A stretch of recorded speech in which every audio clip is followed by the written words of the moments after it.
성탄절이 되면 예수님의 탄생과 그 사건, 그리고 예수님의 탄생의 의미 등을 전해주는 많은 설교들이 있습니다.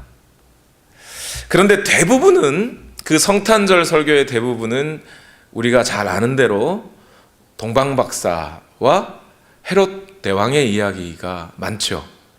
그리고 헤롯 대왕이 동방박사의 이야기를 듣고 이스라엘의 왕이 나셨다는 소식을 듣고 2살 아래의 남자아이들을 싸그리 죽인 이야기. 다이나믹하죠. 또 목자들이 밤에 양떼를 치다가 천사의 소식을 듣고 또 천군 천사의 찬양 소리를 듣고 베들레헴에 가서 보니 실제로 마리아와 요셉이 있었고 그 아기 예수가 구유에 누워 있었다 하는 어떤 아주 감동적이고 따뜻한 이야기. 또 마리아가 주의 성령으로 잉태되었다는 아주 신기한 기적적인 이야기. 이런 것들이 주로 성탄절이 되면 설교됩니다. 그런데 오늘 본문은 예수님의 탄생에 관한 이야기이면서 동시에 사실 잘 설교되지 않는 본문이에요. 여러분, 오늘 저와 여러분이 누가복음 2장 20절, 21절에서 40절을 읽었을 때 여기 시므온이라는 사람이 있구나, 안나라는 여예언자가 있구나라는 것을 아셨지, 그 이전에 이 본문을 한 번이라도 설교되는 걸 들어보셨나요? 설교로 들어보신 적은 거의 없으실 거예요. 저 역시도 이 본문에 대해서 처음에는 매우 무관심했어요. 사실 그렇지 않습니까? 누구네 집 아기가 첫 발을 디뎠대, 걸음마를 시작했대. 아니면 누구네 집 애가 첫 번째로 이빨이 빠졌대, 앞니가. 뭐 이런 거. 그 엄마 아빠한테는 소중하지만 엄마 아빠는 막 돌아다니면서 막 말하고 싶은 거잖아요. 그죠? 근데 듣는 사람은 옆집에도 빠졌고 저집에도 이빨 빠졌고 그냥 다 듣는 얘기, 뻔한 이야기예요. 사실 그래서 그게 그렇게 대수롭지 않을 수 있어요. 예수님이 태어나셨고 유대인이니까 8일 만에 할례를 받으셨고 정결 예식을 치렀고, 그죠? 그게 그렇게 대수겠습니까? 마침 그때 갔는데 시므온이라는 사람이 있었고 안나라는 여예언자가 있어서 예수님께 이런 저런 예언을 하였다. 그런 이야기, 스토리도 아니에요. 사실 그냥 그런 이야기예요. 다이나믹하지도 않고 그렇다고 아주 감동적이거나 그런 것도 아니고, 그래서 사실 별 관심이 없어요. 설교자들도 이 본문에 대해서는 아주 간단하게 넘어갑니다. 주석책도 보면 이 20절 넘는 이 전체 구절을 한 몇 페이지 정도로 딱 설명한 주석책들이 대부분이에요. 그런데 누가복음을 강해하면서 한 구절 한 구절 성경의 말씀을 쭉 읽으면서 연구하다 보니까 한 구절이라도 빼놓고 지나가면 왠지 죄스러운 마음이 자꾸 들어서 자꾸 이렇게 본문이 이렇게 뛰어넘지를 못하겠어요. 그래서 다시 한번 이 본문을 봤는데, 오늘 누가복음 전체의 메시지와 그리고 오늘 본문에 나와 있는 인물들의 삶이라고 하는 것을 딱 맞추어 보니까 이 본문은 누가가 절대 빼먹을 수 없는 매우 중요한 메시지였겠구나라는 생각이 듭니다.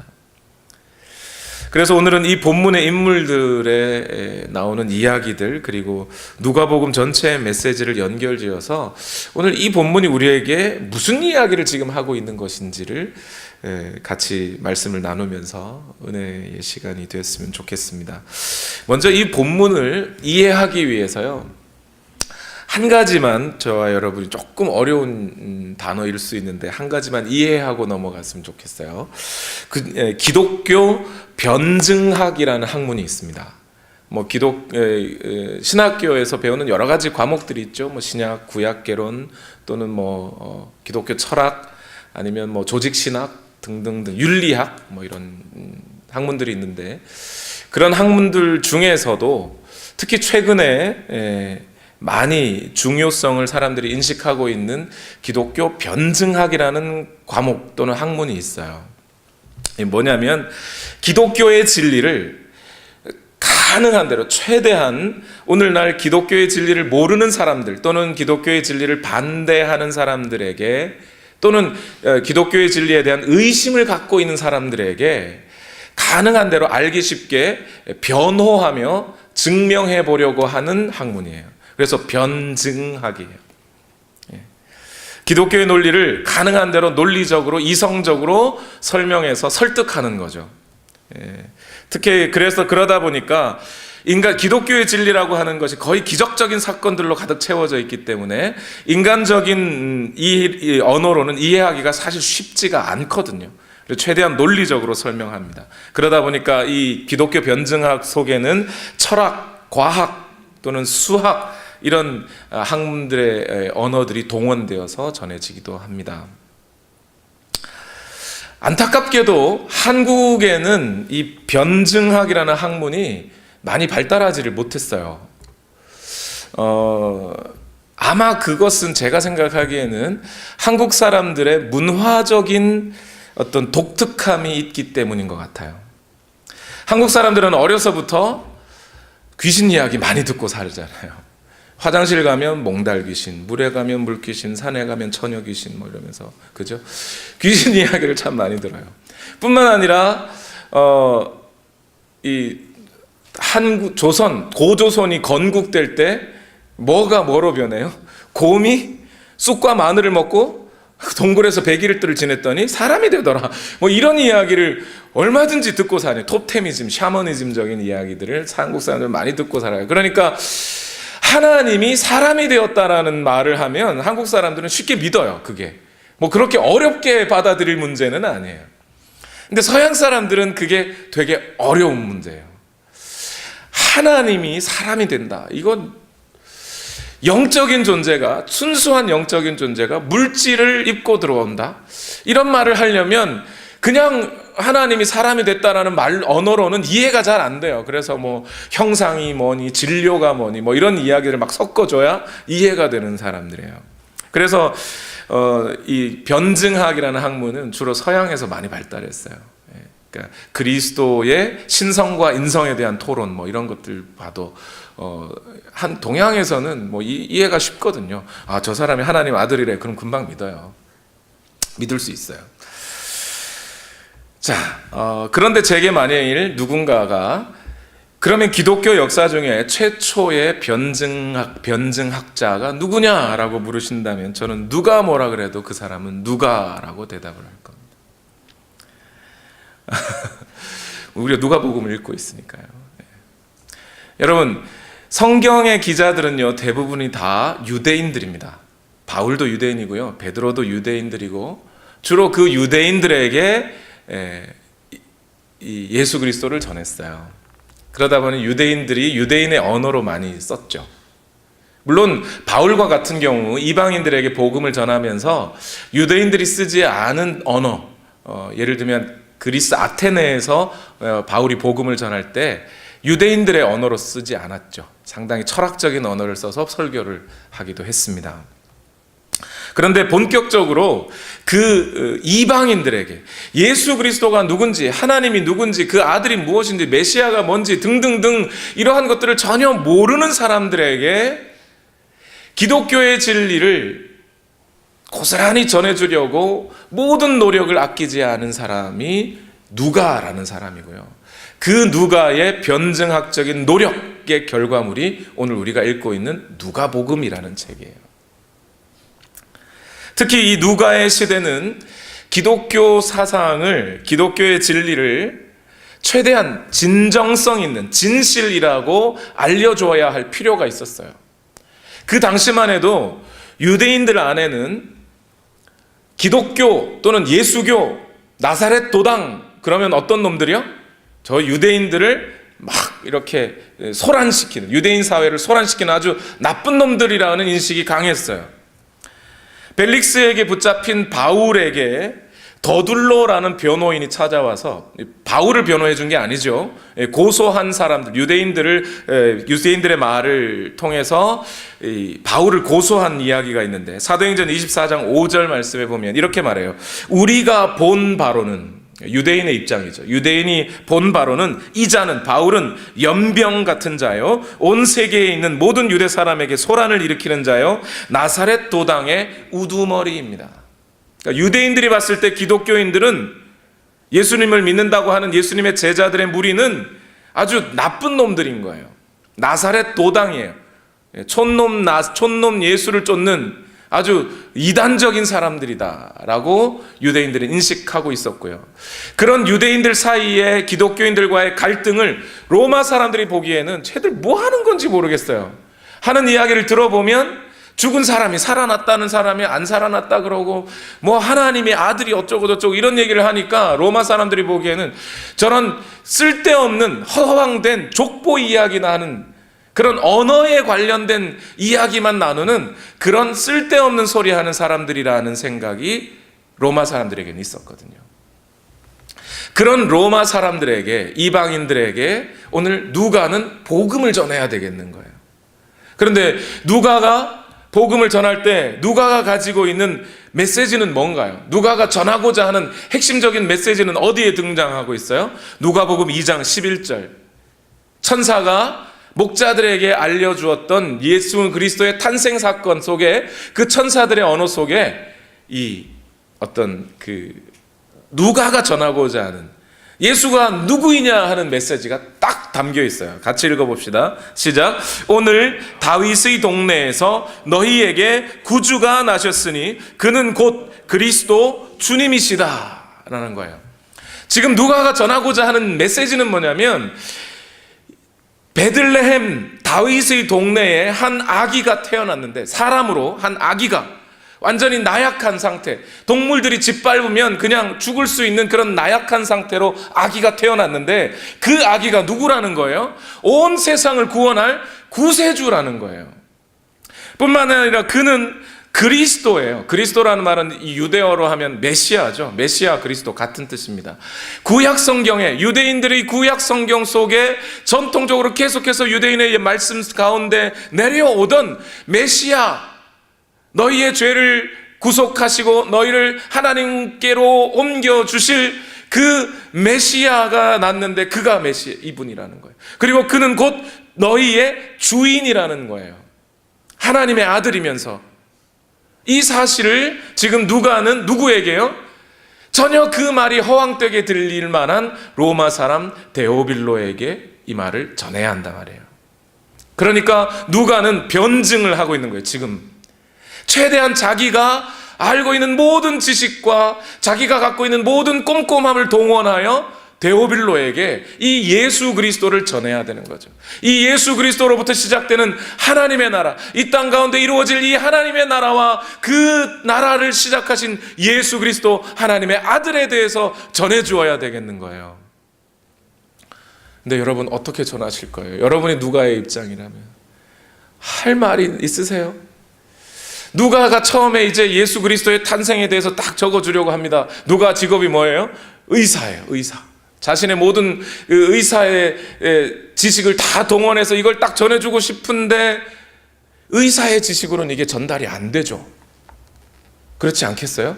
자기가 예수님이 어떻게 마리아에게서 태어난지 본 적이 없잖아요. 해부를 해본 적이 없잖아요, 자기가. 그런데 어떻게 의사의 지식을 가지고 그걸 전하겠어요? 그러니까 이때 누가가 동원하고 있는 지식이 하나가 더 있어요. 그게 뭐냐면 증인이라는 지식이에요. 증인들.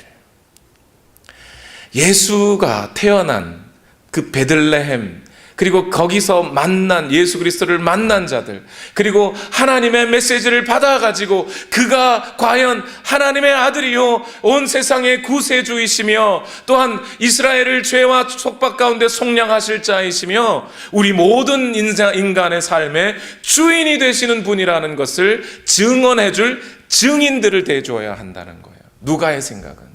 누가가 얼마나 꼼꼼해요, 그죠? 유라굴로 광풍이 몰아치는 그 뱃속에서도 사람들에게 음식을 나눠주면서 사람이 몇 명이 탔는지를 세보는 꼼꼼함을 가진, 다 274명이야 뭐 이걸 세고 있는 누가잖아요. 그 정도 되는 누가가 모든 기록과 자기가 들어본 모든 이야기들을 총동원하여 그 중에 선택하는 거예요. 데오빌로에게 과연 어떠한 사람이 이 데오빌로에게 또는 이방인들에게, 하나님을 알지 못하는 사람들에게, 도저히 하나님이 누구신지, 하나님이 사람이 되었다는 이 사실을 도저히 받아들이지 못하는 사람들에게 어떻게 하면, 어떠한 사람이 과연 증인이 되어줄 수 있을 것인가. 예수가 태어났다는 사건은 전해줬잖아요, 지금. 그죠? 조금 어려운 이야기인데 잘 들어주셔서 감사합니다. 예, 제가 설명을 잘해서 그런 것 같기도 하고. 예, 겸손해야지. 예. 그래서 이 누가는 지금부터 누가복음 1장이 시작한 때부터 어떤 사람을요? 그 예수 그리스도의 탄생과 하나님 나라가 이 땅에 시작되고 이 역사 가운데 시작되었다는 것을 알려줄 수 있는 증인을 찾았어요. 마땅한 증인이 보이네요. 누구요? 먼저는 침례 요한의 부모님인 사가랴와 엘리사벳이라는 사람이에요. 이 사람들이, 사가랴는 어떤 사람이요? 의로운 자라. 하나님의 약속을 기다리고 있는 의로운 자라. 그의 증언을 누군가가 들어준다면 그 의로운 자의 증언은 받아주지 않겠어요? 또 엘리사벳과 같이 누가 뭐라 그래도 이 사람이, 우리 아들 이름은 요한입니다 하는 이런 고집을 가진 사람, 이런 사람의 말은 들어주지 않겠느냐 이 말이에요. 그래서 사가랴와 엘리사벳이 먼저 들어갔죠. 그 다음에 누가 들어와요? 마리아라고 하는 예수님의 어머니 마리아 역시 매우 나이는 어렸지만 그가 갖고 있는 믿음과 신앙의 모습을 봤을 때 충분히 이 마리아의 이야기는 들어줄 수 있는 거죠. 그리고 누가복음 2장으로 건너와서 예수님의 탄생과 그 소식을 알려줄 사람들이 누구였어요? 목자라는 그룹이었어요. 목자라는 그룹은 충분히 예수 그리스도를 증언해 줄 수 있어요. 왜요? 이 사람들은 얼마나 성실했든지 많은 사람들이 다 호적하러 막 고향으로 가고 막 마음이 분주할 때에도 그들은 자기들에게 맡겨진 양떼를 밤이 맞도록 충실하게 양떼를 치는 자들이었어요. 그런 사람들의 말은 정직하게 들어줄 수 있지 않겠느냐 이 말이에요. 증인의 말이, 거짓말하는 사람이 증인되면 안 될 거 아니에요, 그죠? 그러니까 그런 의로운 자들의 증언이 있어야 듣는 사람이 옳게 믿어주겠죠. 그래서 지금 누가는 그 증인을 된 사람들이 의롭다고 이야기를 하는 거예요. 그럼 오늘 본문은 뭐겠어요? 오늘 본문에는 크게는 4명, 종류로 나누면 3명, 3종류의 증인들이 등장하는 거예요. 예수가 탄생하셨다, 베들레헴에서 봤다, 에이, 목자들 얘기를 어떻게 믿어? 자, 다시 한번 생각해봐 하면서 예수님의 부모 요셉과 마리아의 삶을 보여주는 거예요. 요셉과 마리아가 어떻게 살았는지, 어떤 사람들인지를 보여주면서 이 사람들의 말은 증언을 들어봐야 되지 않겠느냐. 그 다음에 시므온이라는 사람을 만났어요. 예수님을 정결 예식을 하기 위해서 예루살렘의 성전으로 갔을 때 시므온이라고 하는 사람을 만났고, 또한 여자 예언자 안나를 만났다는 거죠. 이러한 사람들, 먼저는 예수님의 부모님, 그리고 시므온, 그리고 안나라고 하는 이 3종류의 사람들을 통해서 한번 들어보라는 거예요. 왜 그냥 한 명만 얘기하지 않고 누가가 여러 명을 자꾸 얘기하냐면, 신명기 19장 15절 말씀에도 어떤 잘못이나 어떤 범죄라도 한 사람의 증언만으로는 판정할 수 없습니다. 2-3 사람의 증언이 있어야 합니다. 이 말이 신명기에 기록되어 있단 말이에요. 그러니까 누가도 역시 이렇게 하는 것이 유대인에게도 합당한 거죠. 그냥 한 명 증언하는 게 아니라 여러 명의 증언을 대주는 거예요. 그런데 여러분, 이 성경이 단지 누가의 개인적인 창작물이 아니고 하나님이 영감하신 대로 누가가 기록한 하나님의 말씀이라는 사실을 믿으십니까? 그렇다면 오늘 여기에 선택된 예수님의 부모님이나 시므온이나 또는 안나라고 하는 여자 예언자 역시 누가가 개인적으로 선택한 것이 아니라 하나님이 그의 지식과 그의 생각 속에 그를 선택할 수 있도록 하나님이 인도하신 것이죠. 그러니 하나님이 택하신 사람들이라고 우리는 봐도 무방한 것입니다. 여기까지 이제 우리가 생각이 이르렀으면 이제 오늘 본격적으로 서론은 아니고 본론 1이 끝난 거예요. 본론이 지나가고 있어요. 본격적으로 오늘 이 사람들의 삶을 살펴봐야 되죠. 저는 먼저 이 예수님의 부모님 또 시므온 그리고 안나라고 하는 여자 예언자의 삶을 보면서 첫 번째는 매우 감사했습니다. 왜냐하면 역시 하나님은 사람을 취하시되 외모로 취하시지 않고 그 중심을 보시는구나. 그 생각을 하니 너무 감사한 거죠. 요셉의 직업이 뭐예요? 목수요. 나이 몇 살이요? 저는 좀 넉넉하게 잡아서 15, 16살 이렇게 보는데 어떤 주석가는 13살로도 봐요. 14살. 나이 13, 14살에 목수 일을 하고 있는 요셉. 마리아는요, 그와 정혼한 무지개 여자 아이. 그런 젊고 어린 나이라 할지라도 하나님은 상관하지 않고 그들을 택하셨다는 거죠. 뿐만 아니라 시므온이라는 사람은 오랫동안 하나님의 약속이 이루어지기를 기다려온 사람이에요. 나이가 몇 살일지 모르겠지만 매우 많아요. 여자 예언자인 안나는 몇 살이요? 오늘 읽어보니까 84살이에요. 어찌 생각하면 장래가 없다고 할 만한 그럴 만한 나이예요. 그런데 하나님은 그들의 외모나 직위나 이런 것과 관계없이 택하시고 그들을 하나님 나라의 증인으로, 예수 사건의 증인으로 세우셨다는 거예요. 여러분, 이 세상에 수많은 권세가 있고 직위가 있고 정치 지도자들과 돈 많은 사람들이 있지만 하나님은 그러한 사람들만을 택하시지 않는다는 거예요. 돈 많은 순위로 오늘날 하나님 나라의 증인을 택한다면 여러분, 저와 여러분 가운데는 택함 받을 만한 사람이 아무도 없어요. 솔직한 말로. 이 세상에 돈 많은 사람들이요, 전에 한번 통계를 봤는데 이 세상에 개인 자산을 키로 바꾸어서 100m 달리기를 시켰다고 한다면요, 여러분, 처음부터 한 98%의 사람들은 다 난장이라는 거예요. 난장인 사람들이 98%의 사람들이 뛰다가 마지막에 1% 정도 정상인의 키를 가진 사람들이 뛰어요. 그 다음 마지막 1%도 안 돼요. 사실 0.5% 정도인데 그 정도의 사람은 구름보다 높은 키를 가진 사람들이 뛰어오게 돼 있다는 거죠. 그래프로 그리면 저와 여러분이 돈으로 따지면 아무도 택함 받을 사람이 없습니다. 권위로 따지면요, 명예로 따지면요, 학벌로 따지면요, 가문으로 따지면요, 우리가 가진 것이 아무것도 없어요. 그러나 하나님은 그 하나님의 영원하신 뜻에 따라, 하나님의 기쁘신 뜻에 따라 저와 여러분을 택하시고 하나님 나라의 백성이 되게 하시고 그 하나님 나라의 증언자로 세우셨다는 사실이에요. 그걸 생각하면 얼마나 감사합니까?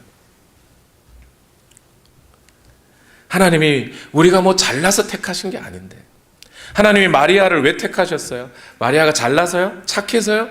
이뻐서요? 요셉을 왜 택하셨어요? 먹줄 잘 튕기니까? 그래서 택하신 거예요? 그런 이유 하나도 없어요. 하나님의 계획 따라, 하나님의 뜻을 따라. 시므온을 왜 하나님이 택하셔요? 왜 안나를 택하셨어요? 그런 이야기가 없어요. 저와 여러분이 오늘 하나님 나라의 백성이 되고 하나님의 나라에 증언할 수 있는 사람이 된 것은 저와 여러분이 가진 어떤 외모나 능력 때문이 아니라 오직 하나님의 은혜로 된 줄로 믿습니다. 그것이 은혜이고 감사해요. 그런데 그렇게 생각하고 났는데 그 다음에 이 본문을 다시 읽다 보니 처음에는 감사하다가 두 번째 드는 마음은 부끄러운 마음이 많이 들었어요. 왜 부끄러웠냐면요, 하나님 나라의 증인들에게 외모로 보이는 자격 요건은 필요 없어요.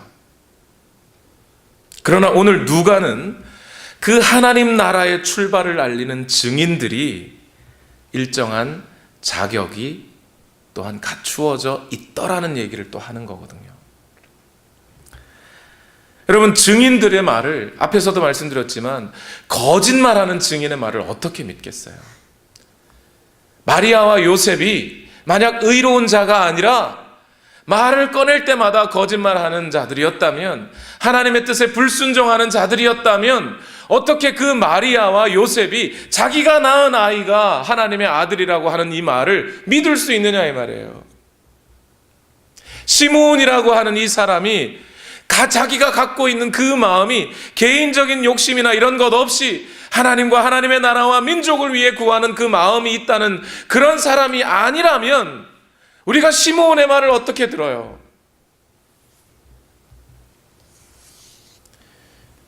그러니 오늘 누가는 이렇게 말하는 거죠. 오늘 하나님 나라의 나라를 증언할 수 있는 증인들은 의로운 자여야 한다는 거예요. 그러한 의로운 자들만이 구원을 받는다는 것은 아닙니다. 분명히 구원은 하나님의 뜻대로, 하나님께서 주시는 은혜대로 우리가 받는 거예요. 우리의 잘난 거나 못난 것과 관계없이 받을 수 있어요. 그러나 동시에 오늘 하나님의 나라를 증언하는 자들에게는 일정한 자격이 필요하다는 거예요. 물론 우리 행습 가운데는 말이 안 되는 변증론들이 있죠. 예를 들면 이런 거죠. 한 아이가 집에 와서 엄마 내일부터 학교에서 2박 3일로 수련회 간대. 엄마가 야 갑자기 내일부터 무슨, 도저히 네 말 못 믿겠어. 철수한테 전화해봐. 엄마 왜 철수한테는 왜? 철수 1등 하잖아. 1등 하는 애 말은 들을 수 있어. 이런 거. 그건 뭐예요? 1등 하는 거랑 거짓말하는 거랑 무슨 관계예요? 그죠? 예. 걔는 착하니까 거짓말 안 할 거야. 뭐 이런 건가요? 근데 우리는 그런 실수를 자주 하죠. 유명한 목사님 말이니까, 큰 교회 목사님 말이니까 믿을 수 있어. 이러면 안 돼요, 여러분. 그러나 오늘 누가는 이렇게 말하는 거예요. 이러한 변증의 자격 말고 예수가 그리스도이심을 증언하는 증인들은 어떤 자격이 필요하냐? 의로운 자여야 한다는 거예요. 그들이 의로운 자들이기 때문에 그들의 말을 믿을 수 있다라고 말을 하는 거예요. 먼저 예수님의 부모님 어떤 사람들이에요? 예수님의 부모 마리아와 요셉. 오늘 성령으로 잉태되어 야곱의 집을 다스릴 자가 자기의 아들이라고 말하는 이 마리아, 그 말을 우리는 어떻게 믿을 수 있어요? 누가복음 2장 21절에서 24절 다 같이 읽어보겠습니다. 시작. 여드레가 차서 아기에게 할례를 행할 때에 그 이름을 예수라고 하였다. 그것은 아기가 수태되기 전에 천사가 일러준 이름이다. 모세의 법대로 그들이 정결하게 되는 날이 차서 그들은 아기를 주님께 드리려고 예루살렘으로 데리고 올라갔다. 그것은 주님의 율법에 기록된 바 어머니의 태를 처음 여는 사내 아이마다 주님의 거룩한 사람으로 불릴 것이다 한 대로 한 것이요, 또 주님의 율법에 이르신 바 산비둘기 한 쌍이나 어린 집비둘기 2마리를 드려야 한다 한 대로 희생 제물을 드리기 위한 것이었다. 자, 지금 요셉과 마리아에 대해 누가가 소개하고 있는 이 요셉과 마리아는 어떤 사람이에요? 여기에 반복적으로 말하고 있는 게 있죠. 모세의 법대로, 주님의 율법대로, 주님의 율법대로라는 말을 계속 반복하고 강조하고 있어요. 이 구절만이 아니에요. 뒤에 시므온과 안나에 대한 이야기를 하는데 거기에도 또 이 말이 있어요. 시므온에 대한 얘기할 때 누가복음 2장 27절 같이 읽읍시다. 시작. 그가 성령의 인도로 성전에 들어갔을 때에 마침 아기의 부모가 율법이 정한 대로 행하고자 하여 아기 예수를 데리고 들어왔다. 또 누가복음 2장 39절 시작. 아기의 부모는 주님의 율법에 규정된 모든 일을 마친 뒤에 갈릴리의 자기네 고향 동네 나사렛에 돌아왔다. 이게 무슨 얘기예요? 그냥 수동적으로 율법에 있으니까 어쩔 수 없이 지킨 사람들이 아니고요. 이 사람들은, 이 요셉과 마리아는요 13살, 14살, 15살 정도밖에 되지 않은 아이와 같은 자들이라 할지라도 율법에 적극적으로 순종하는, 율법이 정한 대로 행하고자 하여, 이렇게 말하고 있어요. 어떤 사람요? 순종하는 사람. 이 요셉과 마리아의 삶에서 보이는 순종을 통해서 여러분, 요셉과 마리아는 어떤 사람이에요? 그 중심이 겸손한 사람이에요. 겸손한 사람. 그렇지 않아요? 지금 마리아와 요셉이 어떤 상황입니까, 여러분? 요셉은 천사의 음성을 들었어요. 요셉은요, 우리 승호만한 나이에 하나님의 예언자 제사장들이요, 평생 70년, 80년을 살아도요, 평생을 살아도 하나님의 음성, 천사의 메시지 한번 들을까 말까예요. 그런데 13살, 14살, 15살 나이에 천사의 음성을 들었어요. 그뿐만 아니라 천사의 음성 속에 뭐라 그래요? 네가 이제 마리아 데려와서 마리아가 아이를 낳을 건데 그가 이 이름을 임마누엘이라 해라. 하나님이 그와 함께 하신다. 하나님의 백성들과 함께 하신다는 뜻이다. 그가 바로 하나님이다. 하나님을 낳을 아버지예요, 자기가. 마리아는요, 천사가 와서 얘기해요. 복이 있는 여자예요. 네가 복이 있다. 이 세상 여인들 중에 네가 복이 있다. 왜요? 네가 낳을 아이가 하나님의 아들이다. 야곱의 집을 영원토록 다스릴 다윗의 왕권을 가지고 오는 아이다. 그냥 천사의 메시지만 듣는 정도가 아니야. 지나가다 환상을 보는 정도가 아니라 그 메시지의 내용이 자기가 낳을 아이가 성령으로 잉태되어 하나님의 영원한 왕국을 다스릴 하나님의 왕이라는 거예요. 그 이야기를 들은 요셉과 마리아 나이 몇 살이요? 13살, 14살, 15살 정도라고요. 중딩.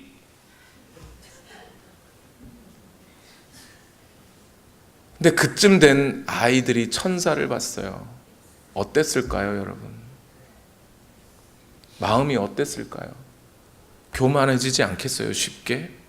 오늘날 기독교 안을 보세요. 은사 한번 자기 몸에서 은사 나타났다면 곧장 교만해져요, 사람들. 그렇지 않아요? 마치 자기가 모든 능력을 다 가진 사람처럼 남들의 사건 일일이 다 간섭해서 너 그러면 안 된다고 막 지시하고요. 자기가 다 아는 것처럼 이야기를 해요. 항상 하나님의 음성 들었다 그러면 뭐라 그래요? 금세 교만해져요.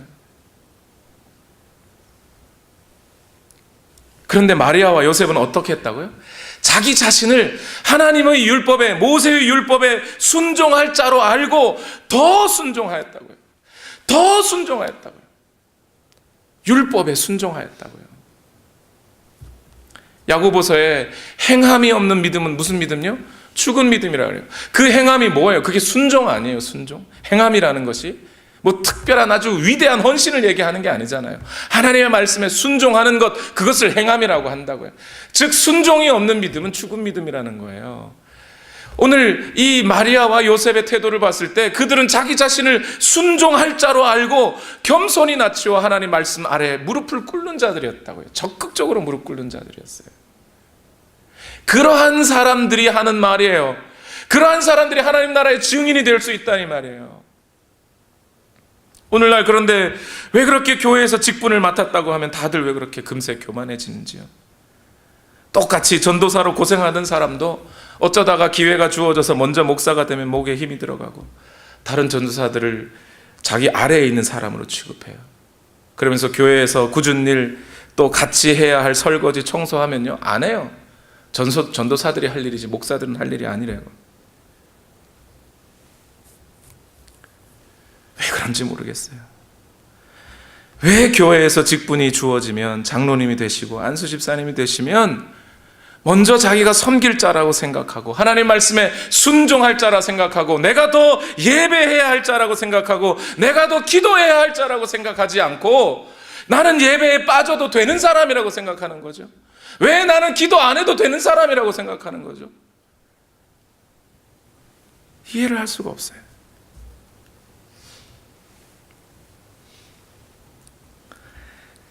요셉과 마리아가 의롭기 때문에 순종할 자였기 때문에 하나님이 택했다는 게 아니에요. 하나님이 그를 택하셨어요.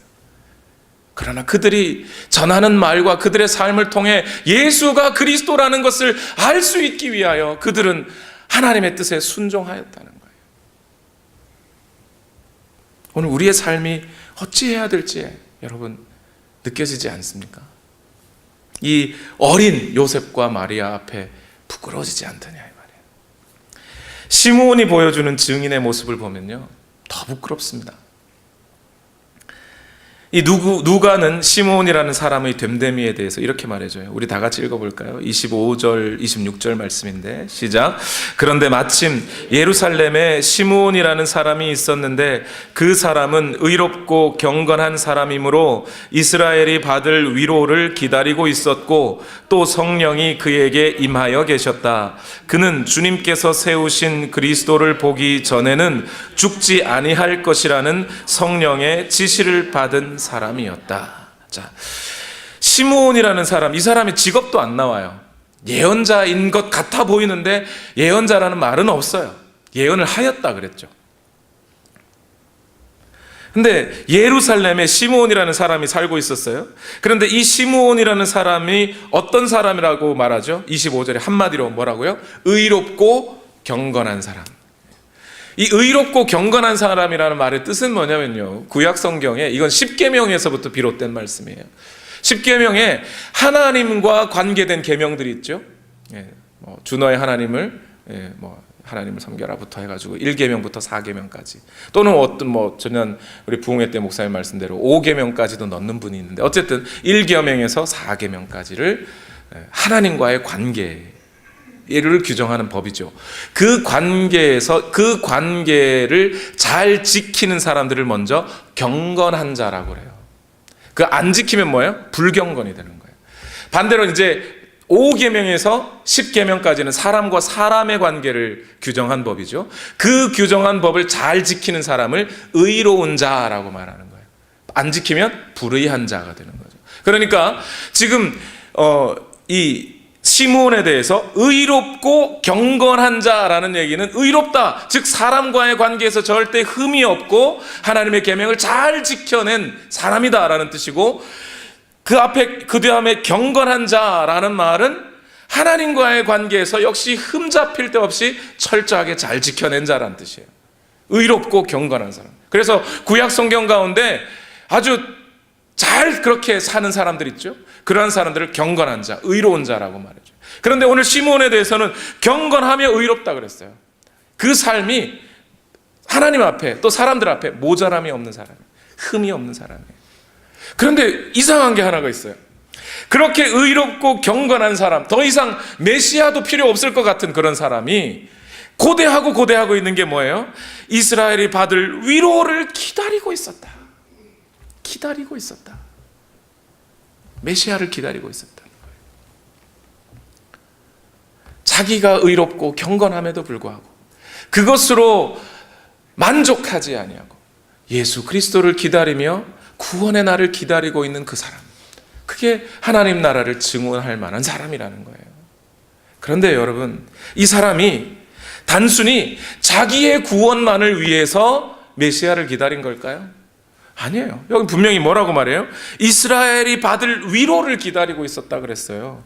그래서 이 사람이 예수 그리스도에 대해서 예언할 때 29절에서 32절에 보니까 주님, 이제 주님께서 주님의 말씀을 따라 이 종을 세상에서 평안히 떠나게 해주십니다. 내 눈이 주님의 구원을 보았습니다. 주님께서 이것을 모든 백성 앞에 마련하셨으니 이는 이방 사람들에게는 계시하는 빛이요 주님의 백성 이스라엘에게는 영광입니다. 이렇게 말하고 있어요. 이게 왜 이런 예언을 하는 거예요? 이 시므온이라는 사람은 단지 개인의 구원만을 생각하는 게 아니고 이스라엘이 받을 위로. 저는 이 시므온을 보면서 이 사람이야말로 정말 예언자의 마음을 가진 사람이구나. 요즘 매일 성경을 통해 여러분 예레미야 애가서를 우리가 읽고 있어요. 오늘 큐티 하셨죠? 예. 그런데 그 예레미야 애가를 읽을 때마다 역시 이게 선지자구나 하는 마음이 들어요. 무슨 얘기냐면요, 사람이 자기에게 주어진 사건이 있어요. 그런데 그 사건을 어떻게 해석하느냐에 따라서 그 사람의 마음이 결정되는 거예요. 맞죠? 일본이 대한민국을 침략했어요. 그 사건을 저런 일본 제국주의 놈들 이렇게 해석을 하게 되면 일본하고 대한민국은 원수가 되죠. 그때부터 민족이 원수가 되는 거예요. 마음이 미워요. 일본 사람들 보기만 하면 미워요. 그죠? 자, 그런데 바벨론이 이스라엘을 침공해서 예루살렘을 함락시키고 거기 있는 사람을 다 끌고 갔어요. 거기에 대해서 예레미야는 뭐라고 읽어요? 그것을 뭐라고 해석하는 거예요? 저런 바벨론 나쁜 놈들, 그러면 그 순간 이스라엘과 바벨론은 평생 원수가 되는 거예요. 그러나 그 사건을 하나님의 선지자인 예레미야는 뭐라고 이해해요? 우리가 죄가 많아서 저 바벨론을 몽둥이로 들어 우리를 치셨구나, 하나님의 심판이 임하였구나 라고 해석하는 거예요. 예레미야는 그렇게 해석하니까 어떻게 돼요? 이것은 우리가 득죄한 것이라고, 하나님께 득죄한 것이라고. 하나님, 이 예언자들이 바로 예언을 해주고 하나님 말씀 바로 전해주고 헛된 소리를 하지 말았어야 되는데, 다 잘 될 거라고, 잘 될 거라고, 당신 잘하고 있다고, 성공할 거라고 그런 예언만 해주고 죄를 지적하고 고치는 이야기는 해준 적이 없다 보니까 이 땅의 백성들이 죄를 지었고, 그 죄 때문에 오늘 저 바벨론이 침공하여 우리가 망하게 되었구나. 그러니 그 다음 마음은 어떻게 돼요? 누구 앞에 엎드려야 되는 거예요? 하나님 앞에 엎드리는 거죠. 하나님, 잘못했습니다. 우리의 죽어가는 것을 좀 돌아봐 주십시오. 이스라엘을 구원하여 주십시오라고 하나님 앞에 무릎 꿇을 수 있게 되는 거예요. 시므온이 지금 이스라엘의 위로를 구합니다. 왜 위로를 구해요? 이스라엘이 지금 로마의 속국이 돼 있단 말이에요. 그것에 대해서 이 시므온은 뭐라고 보는 거예요? 그것을 그냥 저런 로마 나쁜 놈들 이렇게 보지 않아요. 이스라엘이 죄를 지었구나, 이스라엘이 득죄하였구나, 하나님으로부터 멀어졌구나, 그리고 그 하나님으로부터 멀어졌기에 오늘날 400년이 지나도록 말라기 예언자 이후로 하나님의 음성을 들을 수가 없구나 하면서 뭘 기다리는 거예요? 이스라엘에게 주어질 위로를 기다리는 거예요. 하나님, 살려주십시오. 하나님이 그 약속하신 그 예언자 메시아를 우리에게 보내주십시오. 그리하여 그 메시아를 통하여 이 이스라엘이 단순히 로마의 속국에서 벗어나는 날 말고 온 이방 백성들에게 이 메시아가 드러나고 하나님의 나라가 이 땅 가운데 임하여 죄에서부터 돌이켜 하나님의 나라를 입을 이 날을 기다리고 있었단 말이에요. 시므온은 자기만의 구원이 아니라 그 마음을 가진 자의 말인데, 그런 마음을 가진 오랜 기다림 끝에 예수 그리스도를 만난 자의 예언인데 못 믿겠어요? 못 믿으면 돼요? 증인은 그러해야 한단 말이에요. 마지막으로 이 안나를 보세요. 안나, 누가복음 2장 36절에서 37절 다 같이 읽읍시다. 시작.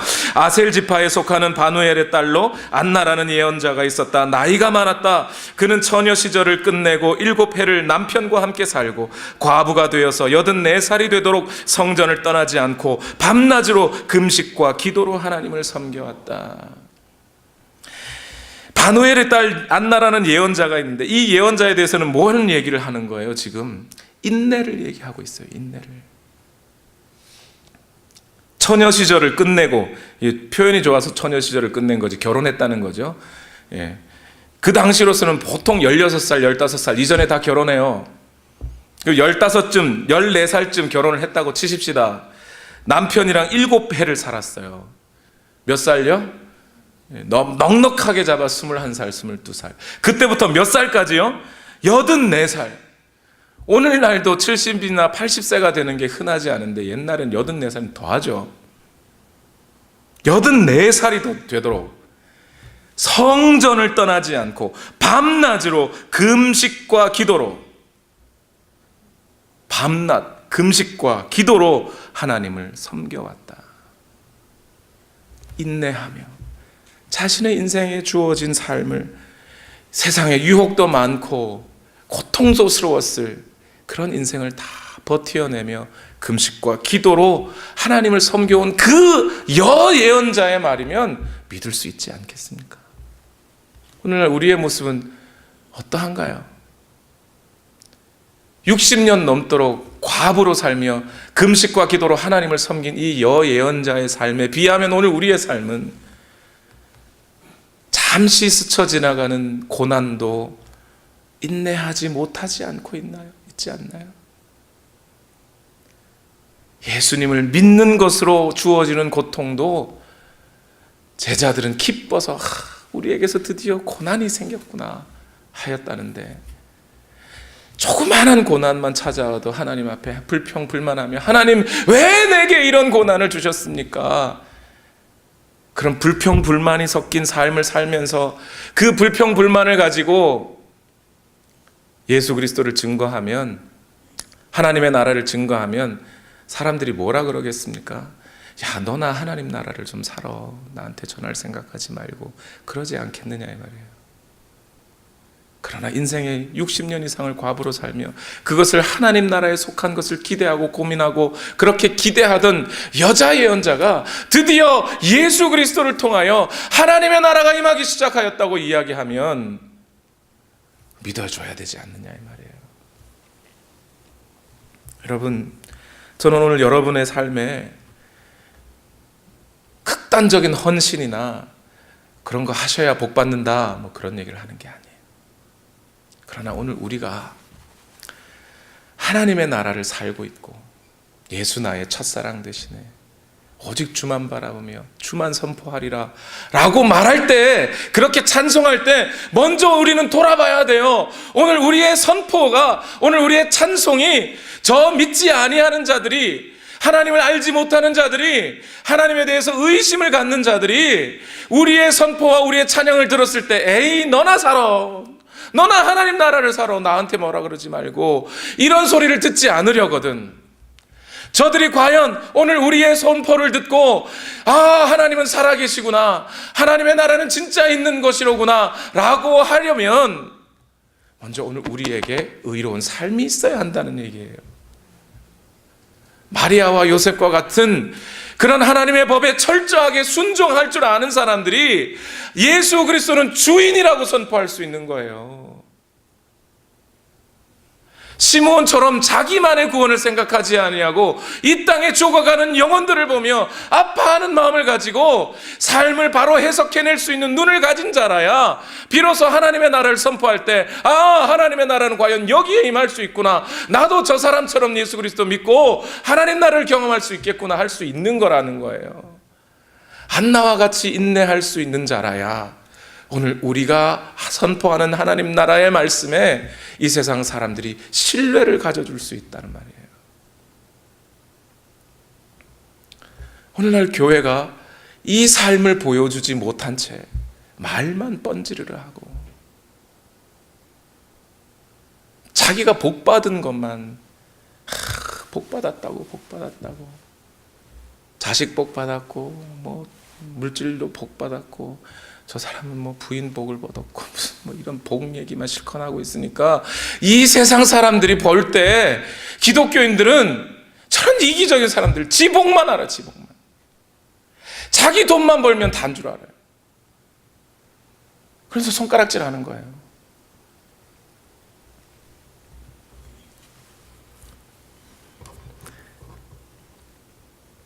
여러분, 그러나 이 말씀을 생각하며 마음에 부끄럽게 여기다가도 제 마음 한구석에 희망이 하나 생깁니다.